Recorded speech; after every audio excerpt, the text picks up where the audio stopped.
कने भैया की तार घर कहाँ पर है? ये जगदीशपुर घर हो।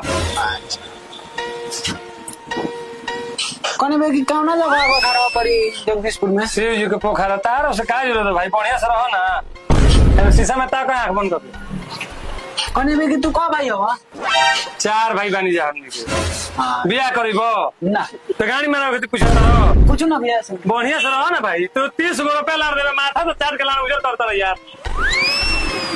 कने भैया के को भैया तो ट्रैक्टर का चला हमर लाल के बाद चला वाला पहुंचो दबा मत मत खराब कर तोर पहुंचो रंग बाज दे उधर के पेड़ दे महिला में चल जीबे बोले से बनवा ना दादी ओ सर को 30 गो रुपया देन पहुंचो हमर सब समाचार दादी ओरे पूछता है।